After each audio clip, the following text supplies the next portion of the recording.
Olá, que bom te ter por aqui. Posso te ajudar? Como vai a comunicação aí em sua casa?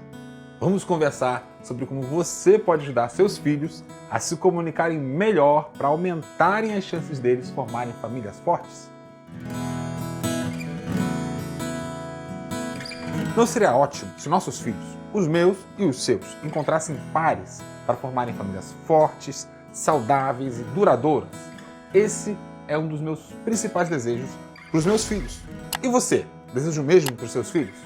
Se sim, anote aí. Para aumentar as chances deles encontrarem bons pares, eu e você precisamos ajudá-los com essas duas coisas. Primeira, a saber identificar bons pares na hora de irem em campo para formarem as suas próprias famílias. E segunda, a desenvolver em si mesmos as características de bons pares para aumentar as chances de serem correspondidos por bons pares. E que características os bons pares desenvolvem? Bons pares estão batalhando para se comunicar o melhor que podem. Bons pares estão cultivando a diligência. Bons pares estão rejeitando a preguiça. Bons pares não manipulam, maltratam ou falam mal dos outros. Bons pares desenvolvem formas de ajudar as pessoas. Bons pares têm a aprovação das pessoas sensatas de sua vida. Bons pares lutam para ter um bom relacionamento com seu pai e sua mãe. Bons pares prezam pela verdade. Bons pares levam a sério a fé. Bons pares cultivam o desejo de constituir uma família no lugar de apenas desejar estudar, trabalhar, ter foco na carreira. Estou há algumas semanas conversando sobre essa importante missão que nós pais temos de ajudar nossos filhos numa questão tão profunda. Como ajudar nossos filhos, por exemplo, a se comunicarem o melhor que puderem. Lembra que eu disse que a fala é a sua ferramenta de comunicação mais portátil e não o celular? Pois a fala, assim como o celular, tem alguns recursos, como se fossem aplicativos. Compreender e usar melhor esses aplicativos da fala, ou dimensões da fala, vai ajudar seu filho ou filha a se comunicar melhor. As principais dimensões da fala são ritmo, intensidade, tom e emoção. Além dessas principais, há outras, como a capacidade de usar corretamente as regras da língua, ou o domínio de uma porção significativa do vocabulário, ou a capacidade de saber dosar o uso da fala. No vídeo anterior, que se você não assistiu, você pode ir lá ver, já falei sobre o ritmo. Hoje, vamos mirar no que seria o mínimo que você precisa saber para as outras dimensões da fala. Ajudar nossos filhos a entender e usar bem a intensidade na fala é o mesmo que ajudá-los a ter o volume adequado para cada situação. Há ocasiões que precisamos usar uma menor intensidade, no velório, por exemplo. Há ocasiões em que precisamos de uma intensidade maior, quando estamos falando para várias pessoas ao mesmo tempo numa apresentação. A intensidade errada, para mais ou para menos, pode fazer parecer que a pessoa está nervosa, descontrolada quando para mais, ou insegura e medrosa quando para menos. Já viu uma pessoa dizer para outra, por que você está gritando comigo? E a outra jurar, não, eu não estava gritando. Muitas vezes é uma pessoa que não aprendeu a modular a intensidade da sua fala. E como ajudar nossos filhos nisso? Reagindo. Se a intensidade foi excessiva ou menos do que o necessário em uma determinada situação, vai lá e avise a ele ou ela. E o tom da fala? No contexto da nossa conversa, o tom pode ser mais grave ou mais agudo. Se você entender um pouco de música, sabe que podemos subir o tom no sentido de usar um tom mais agudo ou descer o tom no sentido de falar um tom mais grave. E essas mudanças também têm sua ocasião. Quando a conversa se torna alegre, instintivamente subimos levemente o tom. Veja como é bem instintivo. Você não precisa de saber de música para isso. Quando precisamos comunicar algo triste ou solene, costumamos baixar o tom de nossa fala. Tons de agressividade ou exaltados são complicados quando se quer acalmar alguém. Nossa voz precisa ser compatível com o que a gente deseja alcançar em uma situação de comunicação. Quando a incompatibilidade física é muito grande com o tom da voz, por exemplo, um homem grande, forte, com uma voz bem aguda, ou uma mulher visualmente delicada, com uma voz grave, recomenda, nesses casos, tratamento fonoaudiológico. E como ajudar nossos filhos a entenderem melhor o uso do tom na fala? Minha recomendação é que você e sua família pratiquem isso na roda de leitura, lembra? A gente já falou disso em um vídeo anterior. Você pode modular o tom de acordo com a situação da história que estiver sendo contada, mais triste ou solene, com aquela voz mais grave, uma situação mais alegre ou mais animada, com aquele tom mais agudo. E quanto às emoções na fala? As emoções, além do tom da fala, o que acontece quando não conseguimos transmitir as emoções ou os sentimentos que o que estamos dizendo pede? Quando a nossa fala precisa ser triste, porque estamos transmitindo uma notícia infeliz, mas sem perceber, falamos sorrindo, transparecendo alegria. Ou era para comunicar uma coisa muito boa, mas nosso rosto está fechado.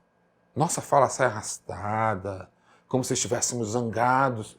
Quando não aprendemos a comunicar as emoções ou os sentimentos enquanto falamos, podemos provocar muitos mal-entendidos. Muitas brigas de casais iniciam por conta de falhas de modular a emoção na comunicação. Se queremos que os nossos filhos se comuniquem o melhor que puderem, precisamos dar a eles múltiplas oportunidades de exposição ao bom uso da modulação das emoções na fala. E como fazer isso? Usando histórias. E o melhor recurso continua sendo uma bela roda de leitura em sua casa. Eu vou deixar o link sobre roda de leitura, o vídeo que a gente falou sobre isso, no final desse aqui. E quanto ao uso das regras da língua e a se ter um vocabulário razoável. Uma pessoa pode ter um vocabulário restrito e falar com muitos erros e se comunicar bem. É até possível, mas é muito difícil.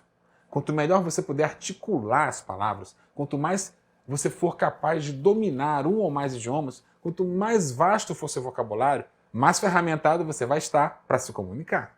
E o seu filho ou filha também.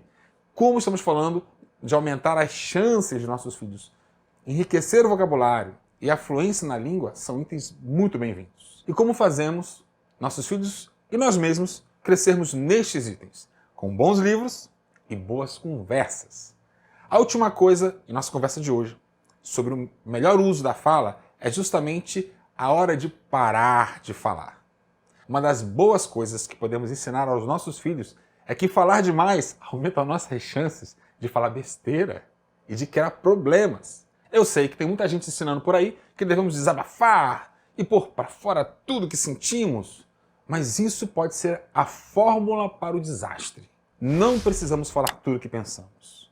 E nem sempre será bom fazer isso, especialmente quando estamos movidos por emoções bem negativas, cheios de raiva, ou mágoa, ou frustração. Quando estamos com as emoções negativas e fortes, a chance de falar uma coisa terrível ou extremamente ofensiva, da qual vamos nos arrepender amargamente, é muito alta. O ideal é acalmar o coração. Depois que a enxurrada emocional passar, aí sim vai lá e fale o que é importante ser dito. É verdade que o silêncio pode ser constrangedor, mas quando aprendemos a hora de calar, ele pode ser uma bênção. Quantas brigas desnecessárias poderiam ser evitadas se tivéssemos sabido a hora de parar de falar, não é verdade? Além disso, para o outro falar, precisamos silenciar. Para escutar e perceber o outro, precisamos silenciar a fala e também aquela vozinha que às vezes não para na nossa cabeça. Também há aqueles momentos onde devemos finalizar um assunto mesmo ainda querendo falar dele. Esse silenciar é fundamental para não cansar, não irritar, não desmotivar ou perder o nosso parceiro de diálogo. E como ensinar nossos filhos sobre a hora de se calar? Um momento muito especial para isso é quando fazemos uma prece, pedir para que se faça silêncio, mesmo quando eles são bem pequenos, e vão ser muito imperfeitos na sua tentativa de fazer silêncio. É um começo. E a constância nessa prática vai refinando essa capacidade deles enquanto eles crescem. Há coisas que fazemos em silêncio. Planejamos, imaginamos, refletimos, analisamos, sonhamos acordados. Quando você estiver fazendo alguma dessas coisas, com um dos seus filhos por perto, avise para ele: filho ou filha, eu estou analisando uma coisa. Assim você vai dando significado aos seus silêncios. E os seus filhos vão firmando nas memórias deles que há tempo para se calar. Avise também quando ele já falou bastante, que por hora está bom naquele assunto, que depois vocês continuam um pouco mais. Peça a atenção dele, peça que silencie por um tempo, pergunte se ele ouviu o que você havia dito, pergunte o que ele entendeu.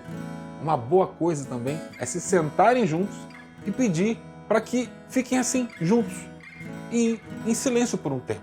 Pode ser para contemplar alguma coisa bela, como o mar, para sentir a presença do outro no abraço, para descansar no fim de uma caminhada.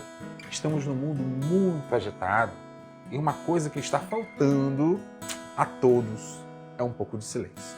Precisamos aprender a fazer silêncio no seu devido tempo e apreciá-lo. Você já conhecia todas essas dimensões da fala? Qual delas é um desafio aí na sua casa? Pode me responder no direct ou nos comentários e a gente se vê no próximo vídeo.